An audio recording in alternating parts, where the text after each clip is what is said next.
Mesdames et messieurs, bonsoir et bienvenue dans cette nouvelle édition dominicale du 12 juillet 2020. Le président de la République, El Hadj Ibrahim Boubacar Keïta, s'est à nouveau adressé à la nation malienne ce samedi soir, un peu tard dans la nuit. Une adresse dans laquelle il annonce la dissolution de la Cour constitutionnelle.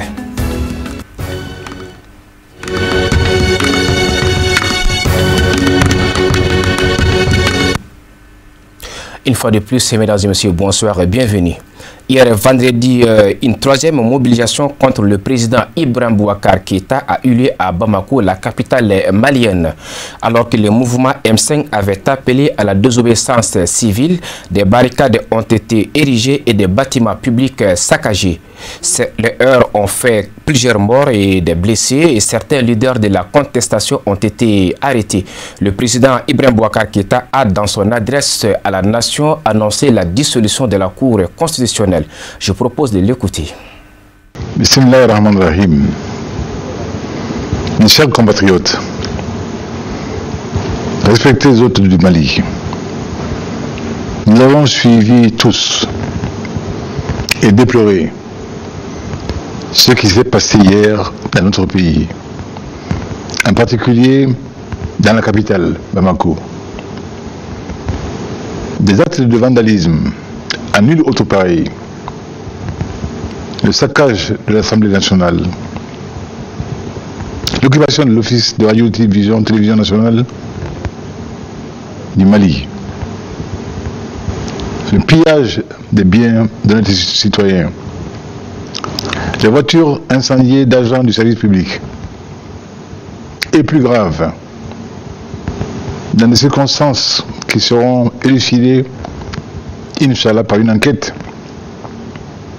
des pertes en vie humaine, des blessés. Je vais m'incliner devant les victimes, adresser mes condoléances les plus émues aux familles des défunts et prier pour le prompt rétablissement des blessés. En père de famille, je sais ce que ressentent les parents concernés. Je comprends leur douleur et je m'y associe. L'état de droit s'assumera. Les libertés fondamentales seront préservées tant que je continuerai d'avoir le lourd privilège de vous servir. Pour autant, l'état de droit nous assigne à tous des devoirs et des obligations. De ces droits comme de ces devoirs, je suis le garant. Et ce sont là les lignes rouges. La seule condition pour préserver notre démocratie et notre culture qui rejette l'excès pour lui préférer la tolérance, l'amour, l'écoute, le partage. Donc, accepter de se parler et se donner la chance de se comprendre. J'ai conscience que c'est ce choix pour la paix qui est le Mali, qui dit le Mali, et fait la singularité d'être malien. C'est la raison pour laquelle je m'adresse à vous ce soir, pour la seconde fois, en une semaine, et la quatrième en un mois. Je sais que le Mali peut encore parler au Mali, que le Mali doit toujours parler au Mali. Je sais que le Mali doit concéder au Mali. Je sais enfin que le Mali peut accepter pour le Mali. Suite aux nombreuses analyses et consultations, sollicitations sur la crise post-électorale et pour la sauvegarde et la préservation de la vie, même des membres restants de la Cour constitutionnelle, j'ai décidé, non sans en mesurer la gravité, mais que le ferait-on pour le salut national? Il y a des moments dans l'histoire nationale où nous sommes dans l'obligation de nous surpasser, de n'envisager que le Mali. J'ai donc décidé d'abroger les décrets de nomination des membres restants de la Cour constitutionnelle et d'aller vers la mise en œuvre des recommandations issues de la mission de la CEDEAO. Cette dissolution de fait de la Cour va nous conduire dès la semaine prochaine à demander aux autorités compétentes la désignation de membres pour que rapidement une Cour reconstituée nous aide à trouver les solutions aux contentieux issus des élections législatives. Autant que possible, des mesures d'apaisement judiciaire seront examinées, mais tout le monde conviendra que cette fois-ci, toutes les limites du tolérable auront été atteintes et dépassées. Des faits d'une extrême gravité ont été posés, qui méritent examen et assurément sanctions judiciaires appropriées.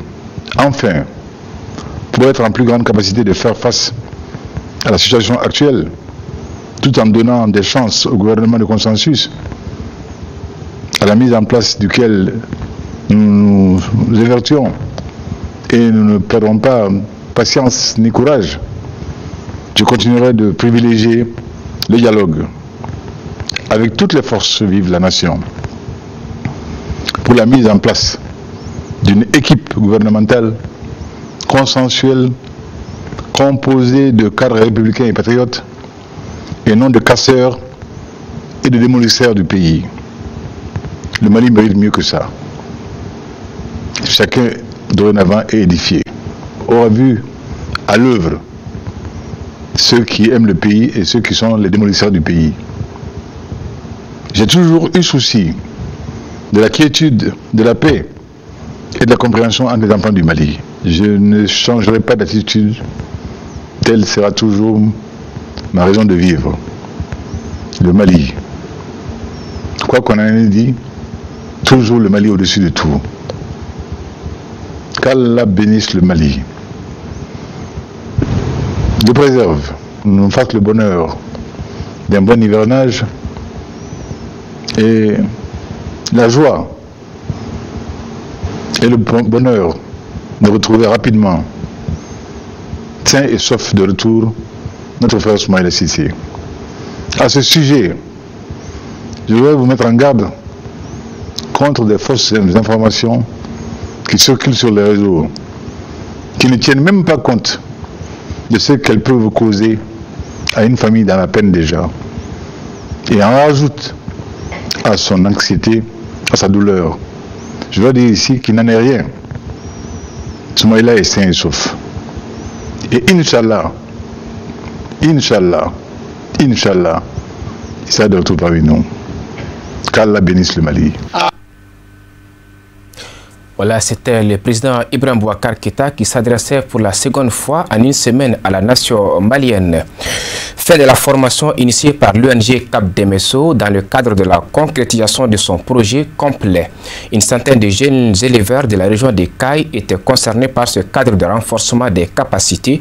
34 des cercles de Djema et Yelimani ont pris part à la seconde vague. La formation qui a eu lieu à Kassélé était basée sur l'incubation des jeunes agro-éleveurs laitiers pour une meilleure compétitivité du lait local.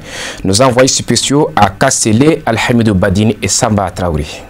34 jeunes leaders éleveurs impliqués dans la production laitière dans les cercles de Djema et Yelimani ont bénéficié de cette formation, deuxième du genre. Une semaine durant, les participants ont été sensibilisés et formés à la production laitière, à la conduite et la gestion des élevages laitiers à travers des modules pratiques et des visites de terrain. Cette cérémonie solennelle qui marque la fin des travaux a été l'occasion pour les différents acteurs de sonder les acquis des apprenants par le biais d'échanges interactifs dans une ambiance conviviale. Des attestations ont également été décernées à chacun des jeunes ayant pris part à cette formation. Vous le savez très bien qu'aujourd'hui, malgré nos potentialités en élevage en termes du cheptel, en termes de surface, nous continuons toujours à importer plus de 40 à 50 milliards de lait et de produits laitiers. Donc ça, c'est vraiment un paradoxe. Donc pourquoi on le fait? Parce qu'on pense que peut-être que le lait qui est produit localement n'est pas compétitif. Donc l'objectif du projet après les PAFLAPOM, projet d'appui filière laitière locale, pendant une dizaine d'années, où nous avons pu quand même booster la production à travers une organisation des acteurs des coopératives. Aujourd'hui, maintenant, nous disons qu'il fallait maintenant aller vers une bonne gouvernance globale et pour qu'il y ait une meilleure productivité. Et cette meilleure productivité et la bonne gouvernance, ensemble maintenant, vont maintenant faire que le lait que ces acteurs produisent arrive à être compétitif face au lait importé. Initiative de Cap d'MSO avec l'appui de ses partenaires Vétérinaires sans frontières suisses et la FENALAIT. Cette activité entre dans le cadre de la mise en œuvre du projet d'appui à la compétitivité du lait local au Mali, baptisé Complet, suite logique de PAFLAPOM. Ce que nous avons à dire aux jeunes par rapport à ce qu'ils viennent de voir, c'est pour leur dire que la filière lait, notamment qui est issue de la filière de l'élevage, c'est pour leur dire que tout ce qui est élevage aujourd'hui est très salutaire et que c'est avec l'élevage que nous pouvons booster la production, que nous pouvons créer assez d'emplois dans le milieu rural pour que les jeunes dont nous constatons qu'ils subissent tout le temps les jours, des aventures, vraiment des aventures qui ne sont plus à raconter en traversant l'océan et beaucoup peuvent perdre leur vie. C'est pour dire que le potentiel qui est là, il suffit de s'y mettre et d'appuyer vraiment tous les acteurs qui sont sur cette filière-là pour qu'on puisse créer le maximum d'emplois. Cap d'MSO entend par l'entremise de ces différents projets contribuer entre autres au développement des principales filières de productions agricoles en vue de la sécurité et l'autosuffisance alimentaire et par ricochet lutter contre le chômage des jeunes. C'est un cycle de deux étapes. Il y a eu un premier groupe qui a regroupé à peu près une cinquantaine, un deuxième groupe aussi une quarantaine. Donc on peut dire le tout, ça fait une centaine de jeunes venant des élevages de Djema, de Nyoro du Sahel, de Yelimane, de Kai et de Kita. Et ces jeunes sont soit chefs d'exploitation, soit accompagnent leurs parents de façon permanente, soit des écoliers qui pendant les vacances aussi sont dans les élevages avec leurs parents. Donc cet élevage, ces deux sessions, c'était pour les amener à bien les outiller pour qu'ils soient bien motivés pour croire que l'élevage laitier peut faire vraiment une famille. Donc pour qu'ils ne prennent pas comme les autres le chemin de l'exode, la mer et autres, pour aller chercher ce qu'ils peuvent trouver à côté. Rappelons que 50 jeunes avaient pris part à la première vague de formation. Des photos de famille ont sanctionné cette semaine de formation à Kassela en vue d'assurer la relève dans le domaine de la production laitière au Mali. L'association du Cercle des jeunes pour le volontariat et le développement de Sikoro a initié une rencontre avec les femmes du quartier. C'était le samedi 11 juillet à la place publique du dit quartier. L'objectif de la cérémonie est de rassembler toutes les couches socio-professionnelles et culturelles du quartier pour le développement de Sikoro. C'est un reportage d'Amadou Diallo. Créée en septembre 2018, l'association du Cercle des jeunes pour le volontariat et le développement de Sikoro a pour mission principale de contribuer au développement socio-économique et culturel de la commune 1 en général et en particulier du quartier Sikoro. L'objectif de cette rencontre avec les femmes du quartier est de promouvoir les actions menées par la dite association. Aujourd'hui, pour cette cérémonie, c'est de réunir les femmes de notre quartier qui est Sikoro dans un même bateau. Autrement dit, créer une entente entre les femmes du quartier, parce que nous sommes aujourd'hui une association qui est en train d'œuvrer pour l'assainissement et le développement des mécanismes Sikoro. Donc les jeunes seuls ne peuvent pas aller sans les femmes. Donc on a réuni toutes les femmes qui font des tontines entre elles pour qu'on puisse faire fêter pour elles. De sa création à nos jours, l'association du Cercle des jeunes pour le volontariat et le développement de Sikoro a mené plusieurs activités dans le quartier et ses alentours, dira son président. Il se peut qu'il y a pas un nombre de personnes qui nous connaissent aujourd'hui dans le quartier, qui sont ignorants de ce que nous faisons. Donc il faut viabiliser ou bien informer ou sensibiliser. Et c'est dans ce cadre-là aujourd'hui que nous sommes là. Le grand projet, c'est de rembler les carrés les gratter et encore commencer le pavage de la rue qui passe par la mairie vers la police de Sikoro. Nous, on a attaqué d'abord les carrés qui passent devant nos portes. Vous connaissez la Tchèque, Sikoro, c'est comme si c'était une colline. Nous avons une rue qui construit des côtes. Donc les ruissellements, à chaque année, dégradent nos rues. Donc les parents qui veulent aller pour puiser de l'eau ou qui veulent aller à la mosquée, donc on marche péniblement dans ces rues-là. Raison pour laquelle on a gratté ces rues-là. Maintenant, ça, c'est la route là, c'est la route communale. Donc nous ne pouvons pas attaquer parce que ça demande des moyens. Donc il faut faire des caniveaux sur cette route-là, même si vous passez toute votre vie à remplir cette route-là sans faire des caniveaux, ça ne peut pas marcher.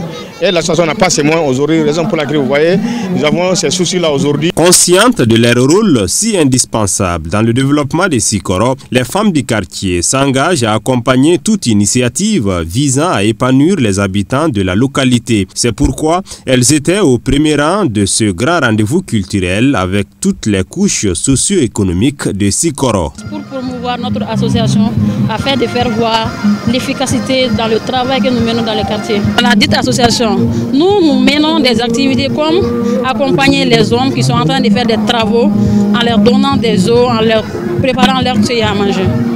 Je demande à toutes les femmes du monde entier de s'impliquer dans le développement de leur nation.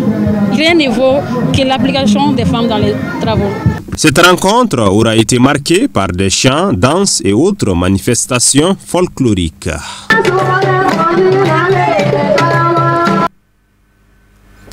Voilà, la pandémie du coronavirus continue de sévir dans le monde entier. L'Afrique du Sud a passé la barre des 200 000 cas positifs du coronavirus cette semaine et connaît une nette accélération des infections. C'est de loin le pays le plus touché du continent avec plus de 3700 cas positifs du virus. En plein hiver austral, les autorités se préparent au pire. C'est surtout la province du Gauteng qui fait le plus peur. C'est là où se trouve la capitale Pretoria et Johannesburg. C'était commentaire signé Alhamidou Badini. La province de Gauteng comptait 28 000 cas positifs au coronavirus il y a 2 semaines. Aujourd'hui, 81 000 habitants sont infectés. La région de Johannesburg et Pretoria deviennent l'épicentre de la crise en Afrique du Sud, une crise en nette augmentation ces derniers jours. L'Agence nationale des statistiques prévient ces chiffres devraient encore tripler d'ici 10 jours. Un emballement qui s'explique par un retour précipité de l'activité économique. En effet, après un confinement strict, la tentation est trop forte dans une économie déjà fragilisée qui a connu la récession avant même l'arrivée du coronavirus et dont la production a baissé de moitié par rapport à l'an dernier. Les centres commerciaux sont ouverts depuis plusieurs semaines. Les bars, restaurants et casinos rouvrent aussi progressivement leurs portes. Les taxis collectifs et transports en commun tournent déjà à plein régime.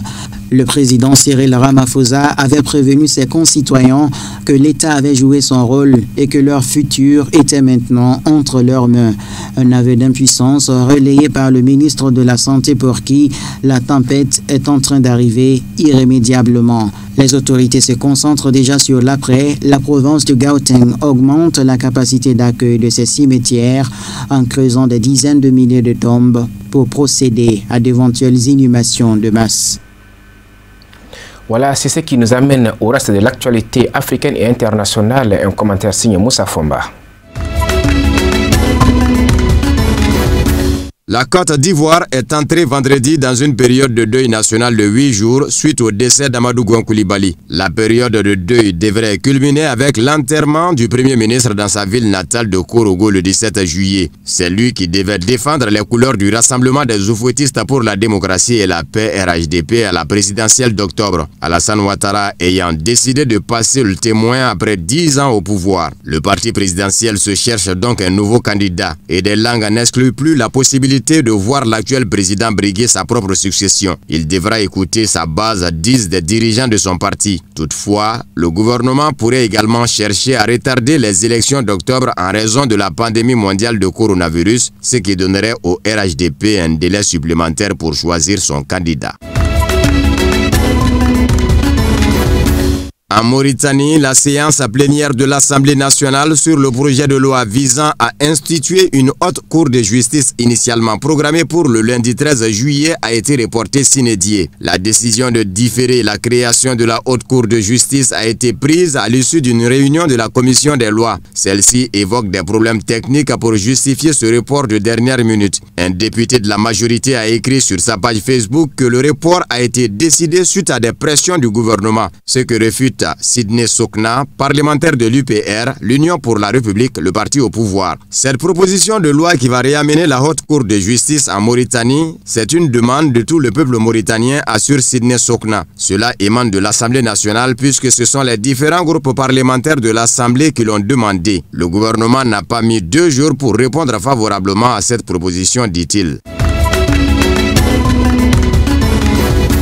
En République démocratique du Congo, Célestin Tunda Yakasende a déposé sa démission ce samedi 11 juillet auprès du Premier ministre Sylvestre Ilunga Ilukamba. Il quitte son poste de vice-premier ministre, ministre de la Justice et garde des Sceaux qu'il occupait depuis septembre 2019. Il lui est reproché d'avoir transmis les observations du gouvernement au sujet des propositions de loi sur la réforme de la justice à l'Assemblée nationale sans avoir reçu l'autorisation du Conseil des ministres. Sa démission a été rapidement réclamée par la famille politique du président de la République. Des manifestations ont également été organisées par l'UDPS, le parti de Tshisekedi et certains biens immobiliers identifiés comme appartenant au cadre du PPRD de Joseph Kabila, l'ancien président, ont été particulièrement ciblés. L'affaire a pris une autre allure quand ce poids lourd du PPRD a été interpellé le 26 juin. Le camp Joseph Kabila s'est alors mobilisé, apportant son soutien à Célestin Tunda et dénonçant un recul de la démocratie et un acte d'intimidation.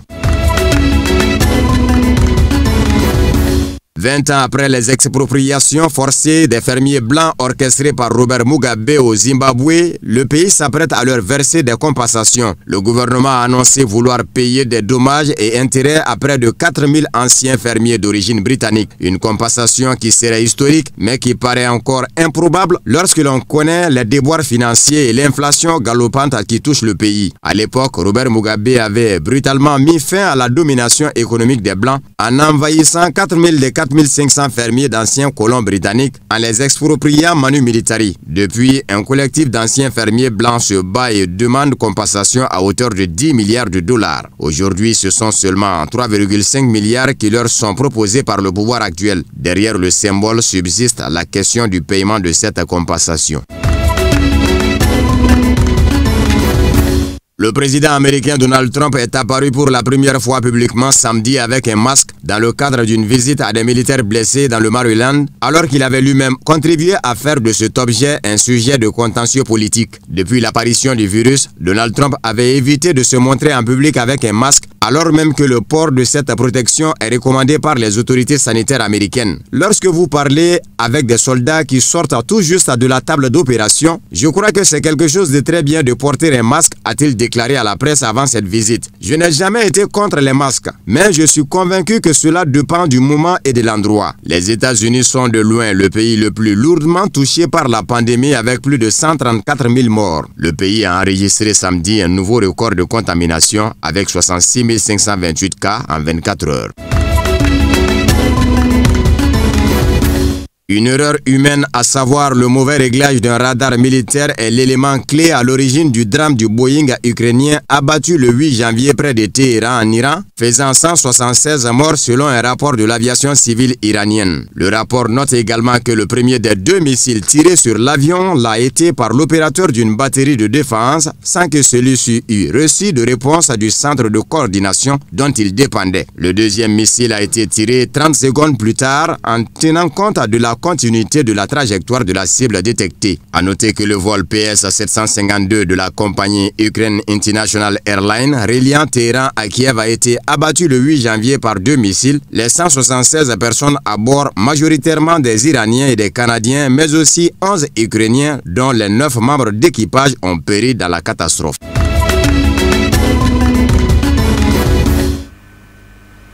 Voilà, point final à cette édition que nous vous remercions d'avoir suivi. Excellente soirée en compagnie de nos programmes.